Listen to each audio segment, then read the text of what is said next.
Dinner had barely begun when the conversation turned to legal matters. My daughter slid a stack of documents across the table and smiled. "These updates to the will are routine, Dad. Sign here and everything's sorted," she said with that confident tone. I nodded, folding my napkin and keeping my face calm despite the knot forming in my stomach. I felt that familiar twist of betrayal settle in my chest. When she left, I quietly pulled out my phone and made one final call. By morning, their entire scheme would be exposed. Before we dive deeper, don't forget to subscribe and drop a comment letting us know where you're tuning in from. Redwood Springs, where I had lived my entire life, had always felt secure and warm. It was a quiet small city nestled among rolling hills and farmland. The main street was lined with century-old oak trees, the very trees Clara and I had planted together decades ago. Every Monday morning someone would be raising the flag at City Hall, church bells would toll softly, and the scent of fresh cinnamon coffee would drift from Mrs. Carmichael's bakery. It was the kind of place where everyone knew your name and looked out for you. In that comfort, the sting of betrayal was even sharper. It began 8 days earlier, on a crisp Monday morning. I was in my home office at 7 o'clock, carefully reviewing the statements of the investments Clara and I had built together over a lifetime. Even in retirement, I liked to keep track of the numbers. I had been a financial advisor in town for decades, helping other families protect their futures, guiding them through hard times, just as Clara and I had done for each other. I had every reason to feel secure, until that Monday. My daughter Emily wandered in carrying 2 mugs of steaming coffee. She hugged me from behind as I took a sip. Her 2 children, Lucy and Noah, scampered around the kitchen island, full of life and laughter. Being a grandfather was the proudest title I'd ever held. I set their cereal bowls on the table and pulled Emily into a reassuring hug. Then Emily cleared her throat, and I turned to face her, concern already creeping into my eyes. "Dad, about the Pine Lake cottage," she began. My stomach twisted.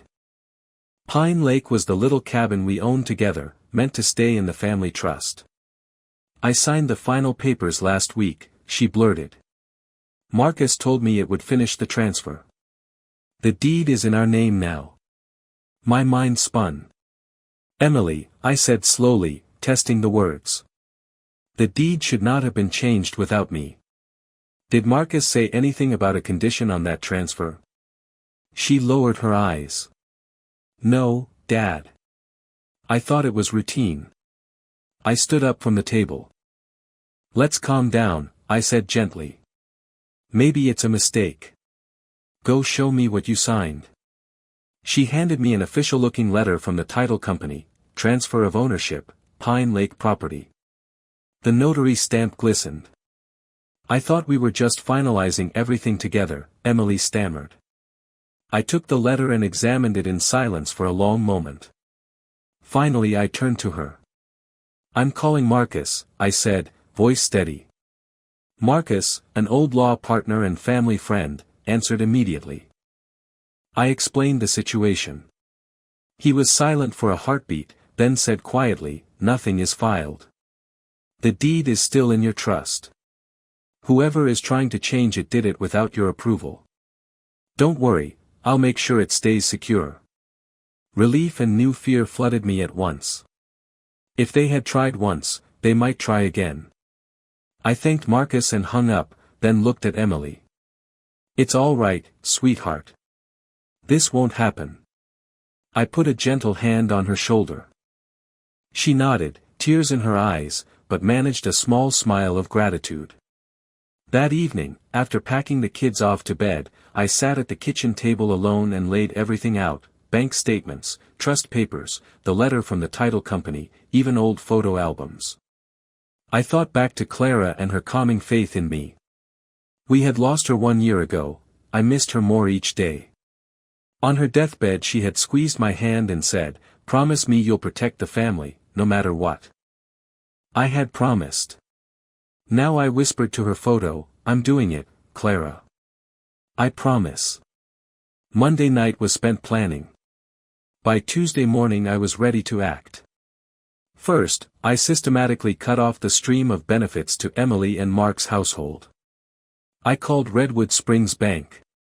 "This is Cynthia," the cheerful teller said. "Hello, Cynthia, I need to cancel the mortgage payment on the Maplewood house," I replied. She verified my account and echoed the details: $2,300 per month, loan number 12345, then clicked the auto-pay off. I wrote in my notebook, "Mortgage, cancelled." Next I called Redwood Springs Auto Finance to stop the car loan deduction. The clerk handled it efficiently: "Car loan, cancelled." I moved on to Redwood Springs Insurance and discontinued the home insurance auto-pay. Then I rang the children's private school and cut their tuition assistance payment. By midday, I had cancelled well over $3,000 in monthly obligations that we had quietly been covering for years. That afternoon I called the utilities. The power company happily disconnected the account for the Maplewood address. "I haven't used it in months," the young man said, and I didn't correct him. The cable TV, the phone line, all were swiftly cancelled. Even the small $50 monthly cemetery plot maintenance on our town's ground was cut off. By the time I stood up, the hallway clock read 4:30. Nearly everything was off. Tuesday dawned and I busied myself with everyday duties to hide my agitation. At 9 o'clock I actually went to St. Mark's Church for morning prayer. I sat in the back pew under stained glass and whispered thanks for strength. Later, Mr. Green from the hardware store caught me in the parking lot. He asked if I was okay. "Just family matters," I said with a reassuring smile. He patted my shoulder and walked on. After lunch, I met Marcus again. He confirmed everything I'd done: the trust was airtight now that I hadn't signed the bogus transfer, and with Marcus's help we would ensure all our properties were under no surprises provisions. "You did well acting quickly," he told me quietly in his office. "We'll turn this over to the authorities today." I left his office feeling the weight of action in my chest. On the way home I swung by the Redwood Times office and dropped an envelope with my business card on the editor's desk. I didn't want a story written, but maybe a general op-ed on elder trust would come of it. Perhaps some good advice could reach someone else. That evening, Emily and Mark came by again, children in tow. Lucy skipped through the doorway clutching a coloring book, and Noah proudly showed me a dented red toy truck. I bent down to ruffle their hair, smiling warmly. I wanted them to feel safe, even if the adults around them were anything but. We sat down for a simple supper: chili and cornbread, the kind Clara used to make on cold nights. Lucy hummed a tune about sunshine and rainbows she'd learned at preschool, and Noah made the table laugh by imitating a firetruck siren. For a fleeting moment, it almost felt like family again. Almost. When dessert came, just store-bought cookies on a chipped plate, Emily finally raised her eyes to mine. They shone as if from tears, but I noticed how quickly she dabbed at them, careful not to smudge her mascara. Her voice trembled on cue. "Dad, please," she whispered, her hand brushing mine. "I'm sorry about all this. I thought we were doing the right thing." I held her gaze, searching for the daughter I once knew. I wanted to believe her, but something about the rhythm of her words felt rehearsed. She didn't shift in discomfort the way a guilty person does. Instead, she studied my reaction as if taking notes. I took a deep breath. "Emily," I said, "I love you more than anything. I always have. But promises have to mean something. We'll fix what's been done without fuss. Just give me time to sort it out." She nodded quickly, almost too quickly, and lowered her lashes to hide whatever flickered there. From the corner of my eye, I caught her glance at Mark, not with regret, but with calculation.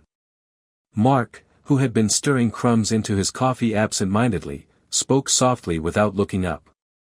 "We won't hide from the truth. We'll do whatever you need." The words were fine, but his jaw was tight, his knuckles white around the mug. Later, as I carried the cookie plate back to the sink, I heard a faint rustle behind me, the sound of Emily's voice low and sharp, meant for Mark's ears alone. She thought I couldn't hear. He'll never hold out forever, she murmured. If this doesn't work, we'll find another way. We just need to know where he keeps the papers. Keep your ears open. My grip tightened on the plate until it nearly cracked. I rinsed it under the faucet, schooling my face into the same calm mask I had worn all evening. I turned back, smiling at Lucy and Noah, while Emily smiled sweetly at me across the table, the kind of smile meant to hide a knife. I realized then that her apology wasn't a bridge back to trust. It was bait. And she was already planning the next betrayal. After I sent them out with hugs, I lingered by the door until the taillights disappeared down the street. For the first time all day, the house was silent. I should have felt relief, but instead there was a heaviness pressing against my ribs. I stepped onto the porch. The air was cool, the kind that carried the scent of pine and damp earth. An owl hooted somewhere in the woods, its call steady and ancient. Crickets sang in the grass. To anyone else, the night might have felt peaceful, almost protective. But to me, every sound seemed edged with warning. I closed my eyes and tried to let that calm soak in. For a fleeting second I could almost trick myself into believing it was enough, that family could still be mended, that Emily's tears had been real. But then her hushed words echoed in my mind, if this doesn't work, we'll find another way. We just need to know where he keeps the papers. The sound of her voice, so calculating, unraveled any peace the night offered. I felt like the owl wasn't calling, but watching, like the crickets weren't singing, but whispering secrets I was never meant to hear. Inside, I ran warm water into the bath. Steam rose, curling like ghosts around the mirror. I slid in, letting the heat ease the stiffness in my bones. My eyes drifted shut. But even as my muscles softened, my mind stayed sharp, racing. What would they try next? A forged signature? Pressuring the children? Rifling through drawers the moment I turned my back? The water lapped against my chest, warm and soothing, but my heart beat harder with each thought. One part of me longed for the oblivion of sleep, the comfort of Clara's voice telling me it would be all right. The other part knew sleep was dangerous. Sleep was when schemers made their moves. I tilted my head back against the porcelain, staring at the ceiling, torn between exhaustion and vigilance. For the first time in days, I managed to drift into sleep, but it was the kind of sleep that doesn't heal, the kind that waits on the edge of waking, haunted by the knowledge that my own child was plotting against me under my roof. Wednesday morning I felt more determined than ever. I had an early appointment at the sheriff's office. I showed up with all the evidence, copies of the trust documents, every cancelled check and bank statement, and 2 recordings, one of Mark bragging over the phone and one of Emily nervously begging to make everything right. Detective Dana Alvarez greeted me in a little interview room. As I calmly explained the whole scheme, she scribbled notes and occasionally squeezed my arm reassuringly. "You did the right thing," she said when I finished. "We'll take it from here." Walking out into the bright March sunlight afterward, a sense of relief settled over me. The law was now involved. If anyone needed to face consequences, it would be Mark and Emily, as much as I hated that outcome. Back at home, I carried on with small tasks, anything to keep my mind from circling the same bitter thoughts. I restretched the fabric on the dining chair that had sagged, my hands working methodically with the old staple gun Clara had once insisted we keep. I planted lettuce in neat rows in the backyard garden, turning over the soil carefully, the scent of earth rising fresh and familiar. These were grounding rituals, pieces of life that reminded me of who I was before betrayal entered my door. The biggest task I gave myself that day was a letter, to Clara. I sat in the living room with the lamplight pooling around me, the house so quiet I could hear the clock tick. I wrote to her as if sending it straight to heaven, "My love, today I have followed through on every promise I made to you. I kept our family safe. I hope you're proud." My pen slowed at the end. For a moment, I imagined her beside me, her hand covering mine, her calm voice saying, "You did the right thing, even if it hurts." Folding the paper carefully, I slipped it into the locket that held her picture. The weight against my chest gave me a measure of peace. But elsewhere, peace wasn't holding. At Emily's house, the children had noticed more than she realized. Lucy sat on the edge of her bed clutching her stuffed rabbit, listening to muffled voices rising and falling in the kitchen. She heard her mother crying, heard Mark pacing and muttering about Dad ruining everything. The words made no sense to her, but the anger in his voice frightened her. She pressed the rabbit tighter against her face and whispered, "Grandpa wouldn't hurt us." Noah, too young to understand the words, felt the shift in the air. He stacked blocks in the living room while his parents argued just beyond the doorway. He knocked the tower down with a crash, hoping for their laughter, the way it used to come so easily. But no one looked his way. That evening, Emily's call came. I answered on speakerphone, my hand steady though my heart wasn't. "Dad," she sobbed, her voice breaking, "we're scared. We could lose the house, lose everything." In the silence that followed, I imagined Lucy listening from her room, frightened by the sound of her mother's tears, not knowing they weren't all real. I imagined Noah padding into the kitchen with his toy truck, tugging at Emily's sleeve, asking her why she sounded so sad. "I know," I said gently, because anger would do no good. "This has been hard. But you did do something wrong, and now we're setting it right. It'll be okay, honey." There was a pause, muffled words in the background, and I could almost picture Mark gesturing at her to push harder. "Please," she begged, her voice sharp beneath the sobs, "just stop this." I kissed Clara's picture on the mantel, feeling her strength flow through me. "I can't do that," I said quietly.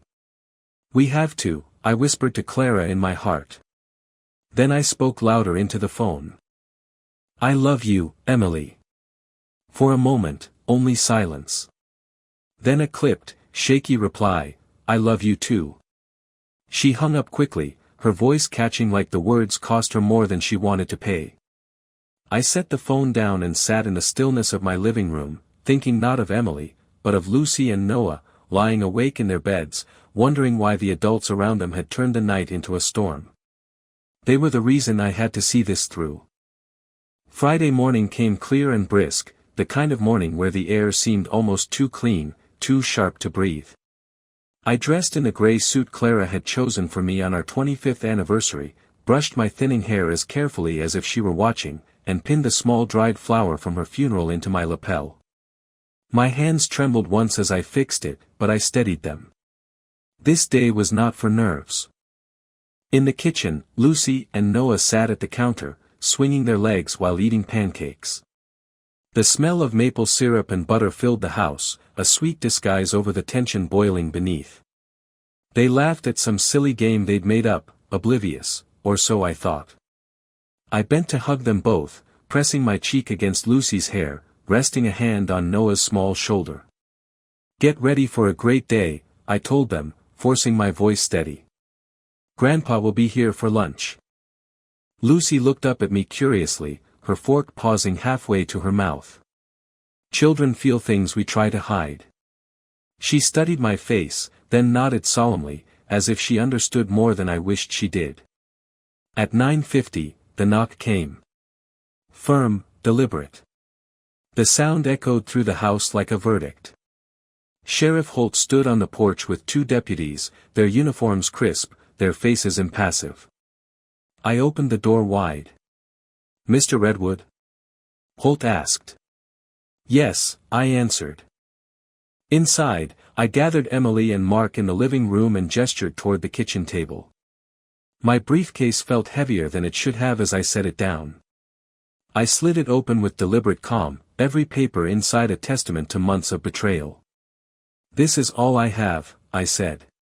My voice did not shake. The sheriff opened the case and read aloud, each word striking like a gavel. "William Redwood claims Mrs. Emily Jacobs and Mr. Mark Jacobs have conspired to commit forgery and financial exploitation. Arrest warrants are issued." He looked up. "Mr. Jacobs?" Mark's face went white, his lips trembling. Emily gasped sharply, pressing her hands together like a woman caught in prayer, but it was not prayer, it was panic. "You're under arrest," Holt continued evenly. "You have the right to remain silent. Anything you say." Mark raised a hand half-heartedly as if to speak, but the deputy was already at his side, pulling his wrists behind him with practiced ease. The metallic click of the cuffs rang out in the silence. Emily's tears flowed then, loud and frantic, but her eyes darted toward me, burning with something harsher than sorrow, the look of someone furious at being outplayed. I turned away, unwilling to give her the satisfaction of my gaze. Across the room, Lucy and Noah had crept from the kitchen doorway. Lucy clutched Noah's hand tightly, her wide eyes fixed on her parents.